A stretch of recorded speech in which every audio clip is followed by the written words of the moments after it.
Vanuatu, arguably one of the most beautiful places in the world. Pristine beaches, 5-star resorts, and a popular hotspot for tourists seeking rest in this tropical paradise. But what we don't see is the tragedy unfolding right under our very noses. A tragedy that is gut-wrenching and yet preventable. Innocent babies being born and left alone to die in Vanuatu bush or being thrown into the sea.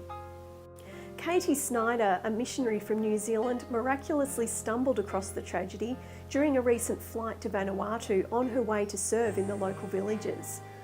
Why I say miraculous is that 2 years earlier, Katie had received an inheritance from her uncle who had passed away. After she'd spent the money in her head on a spa and a nice deck for her home, God interjected and impressed her that instead, the money would be spent on building an orphanage. So Katie held on to the money and waited. Now on her way to Vanuatu, a series of events began to take place.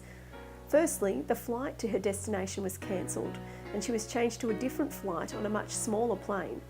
Terrified of flying in small planes, Katie and her team prayed about getting on an earlier flight in a bigger plane that would get them there on time, even though the airline advised them that this was impossible because the flights were full. But in true Katie style and stepping out in faith, Katie woke all of her team members in the middle of the night and marched them off to the airport for a flight that was, to their knowledge, fully booked. Miraculously, when they arrived at the airport, it was discovered that a number of people had not made their flight and there was now room on the plane. But that's not all. The missionary team boarded their flight and took their seats. Katie was last on board and found that a couple was seated in hers and asked to swap seats so they could sit together. Katie agreed and walked down the aisle to find that the vacant seat had also been taken. Finally, she found a vacant seat next to a lady, a New Zealand expat now living in Vanuatu. As they began chatting, Katie mentioned that she was a Seventh-day Adventist. The lady replied that she only knew of one Seventh-day Adventist in Vanuatu and that she was an amazing lady helping women and children, actually saving babies. But it's what she said next that changed everything. She said, Katie, girls who are either raped or in some sort of incestuous situation, or perhaps even some sort of affair or illicit sexual relationship, and when they get pregnant, she said most of them are only young, she said when they get pregnant, they their whole they're shunned by their family and the village, and the baby's unwanted. And so when it comes time for delivery, she told me that these girls take to the bush, and when they're out in the bush, they deliver the child alone. I couldn't think of anything worse. By then, I'm sort of feeling, I'm buying into this whole thing. I'm thinking, man, this is terrible. She said they give birth alone, so there's no mummy there sort of saying push harder, or there's no doctor, nurse, midwife, nobody. They're alone, they deliver the child alone, and then they simply get up and walk away and leave that child there to die. Well, by this time, that has absolutely stirred me to my very soul. And I'm aghast in my seat, and I turn to this woman and say, that's terrible. She said, yes, but your lady from your church. And she said, she wants to start an orphanage. And I'm like, the light came on. An orphanage? I turned to the lady beside me and I said, an orphanage? Really? And it just rang the bell in my head about what had happened a couple of months before in the bus in the Philippines, when God directly told me that I was to start an orphanage. And so I said to the woman, you want to hear my story? And so I told her what had happened to me 2 months earlier, and we just sat there and marvelled at the connection of the two of us on a plane I should not have been on a seat I should not have been sitting on. I met a lady that told me about Doralyn and her vision. And so we swapped notes, and I told her that when I got back to Vila, I was going to give her a call and she needed to connect me with Doralyn. It has been reported through the radio, through the newspaper, that they have found babies in the bush. They have found babies eaten by dogs, a part of the bodies, and that's what brought me to thinking about we need to do something about this.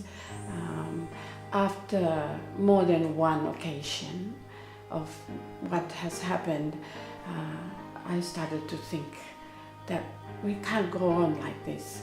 There's something that needed to happen to help save the lives of these unwanted babies. And this is not normal practice. This is not normal for a mother to abandon their babies this way. And going into finding out the rate of high teenage pregnancies, I investigated. Doralyn, let's start with you. This really is an absolute tragedy. So what is it that is driving these mothers to give birth alone and then abandon their babies?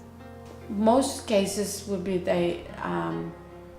these babies were not planned, and with high teenage pregnancy rate that is telling high in my country, most of them will be schoolgirls who have no job and are still under their parents' responsibility. I interviewed some of the women, and some cases would be because of shame, to hide the shame of having this child exposed, so that it would reveal, one day would reveal the father, hiding who is the father. That also is one reason why they abandon. Some of the girls are obviously having sex while they're young. Is it necessarily their choice to be promiscuous, or are some of them being violated? Probably yes, some of them would be because they're ignorant. We have the media, we have so many things that encourages sexual activities in the young people's life. In our culture, talking about sex to our children is a taboo. I have discovered that when I was doing programs with young people to talk to them about sex. They think it's a subject we don't talk about. They don't, unfortunately, we do not get that education growing up as girls, and boys too. Not enough of that to help us make good choices. From the cases that we have had, some of them have been abused, some of them were raped. They come from different backgrounds, but the problem is becoming a common practice. Katie, I can't even imagine being a young teenage girl having been raped or molested and finding myself in a situation where all of a sudden I have this cultural shame and I have to bring a baby into the world and into that equation. I mean, how do you explain that? How do you even get your head around it? Well, like you, I can't get my head around it either. And that's what stirred me to the core on the plane. And it has ever since. It's been a driving force to get this project up and operating. But those poor girls, think of it. I mean, just the fact that they become double victims. In fact, what we haven't mentioned is that these girls after they deliver and they walk away from the baby, leave the baby in the bush to die, as horrific as that sounds. In labour on their own. In labour on their own, completely unsupported. They go back, they try to rehome into their village because their sense of shame is gone. They've no longer got the baby that sort of represents that.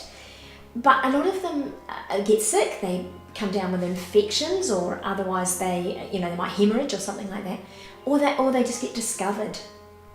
And then the police become involved. These girls are arrested, and then they are jailed for infanticide. And so they're double victims. They become a victim of what they've actually done themselves. So the child itself is a victim. The girls originally are a victim because they're raped or abused or molested in some way. Then their child becomes a victim, and then they become a victim again. They're imprisoned, usually for about 2 years.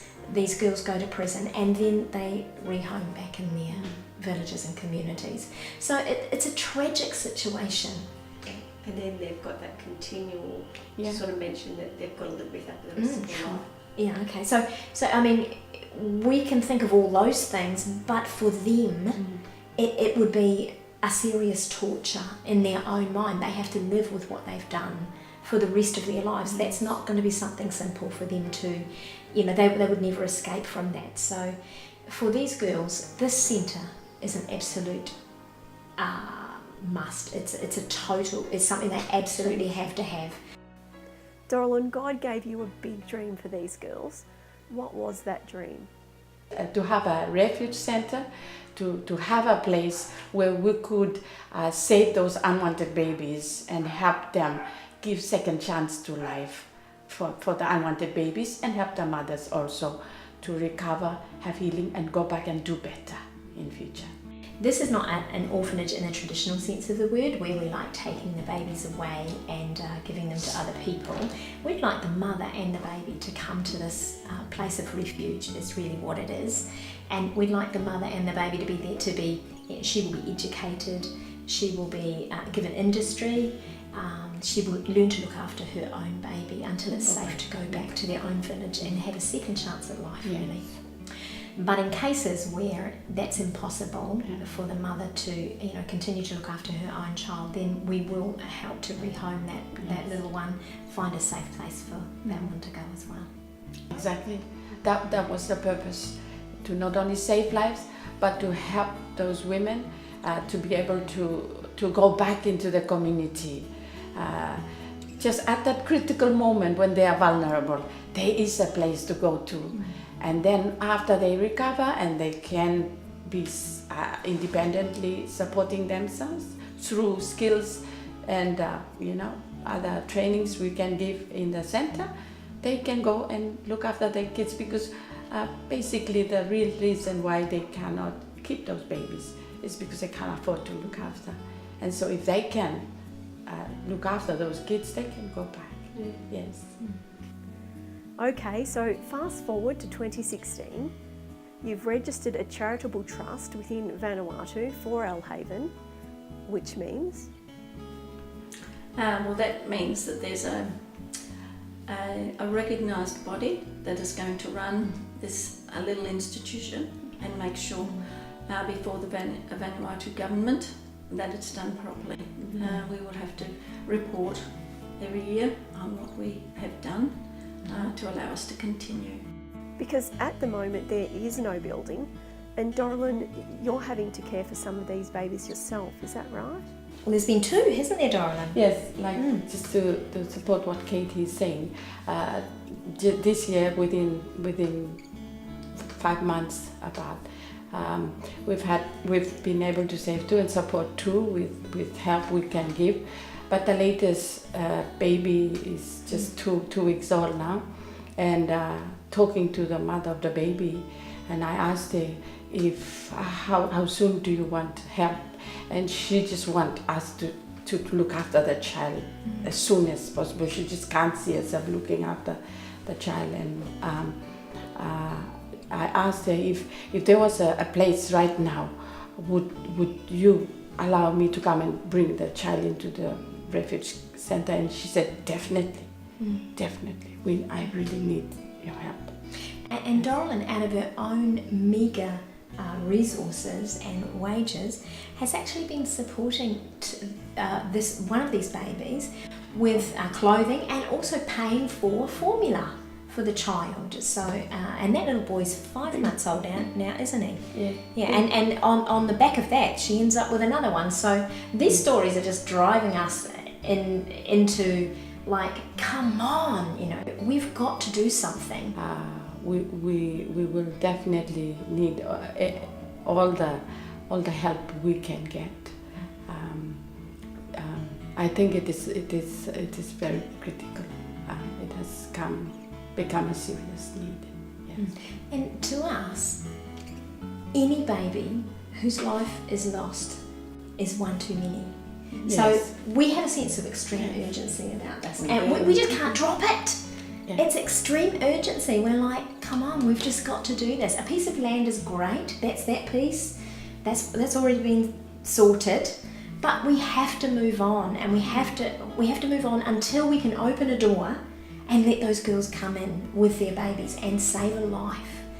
And until then, we're not going to be happy. You know, like we said, you know, we've got this land that's done and dusted, but a piece of land is still useless to those babies. I mean, Darling couldn't take that. Well, Darling couldn't take the baby to a piece of land. We need to go further, and we've got this sense of urgency to get a building up. And maybe it is that, you know, there are others out there. We knew that we had to blow this out and take it to others and touch their hearts with our story as well. And like God spoke to me on that day in the bus, maybe you'd be brave enough to ask God to speak to you about what you could do. You know, what do you want me to do, Lord? And see what He says, because, you know, maybe there's churches that might like to sponsor the roof, or another church might like to say, hey, you know, we'll provide the cement block or whatever's needed, and or maybe they could say, hey, you know, we can't go out there, but we'll do some fundraising for this. There might be women's you know, leaders that think, well, we'll run an event, you know, so, but there's a whole big gamut. But we realised it had to be blown out, and on our website there'll be opportunities for people to tell us what they would like to do, and before long there'll be our haven built, and those babies can come to a safe place and have a second chance of life. Please pray for El Haven and the beautiful people of Vanuatu. Even their president is giving his full support to this amazing project. But what about you? If you'd like to give, all donations in Australia and New Zealand are tax deductible. Maybe you have the skills or time for a mission trip or helping to build the centre. Maybe you can donate some resources or materials. Maybe do a fundraiser in your local church or community. Whatever it is, if you feel impressed to get involved, please jump online now to elhaven.com. A sound is heard, it's not a word, it's a newborn baby's cry. And far out in the universe, all heaven wonders why there is no one found to hold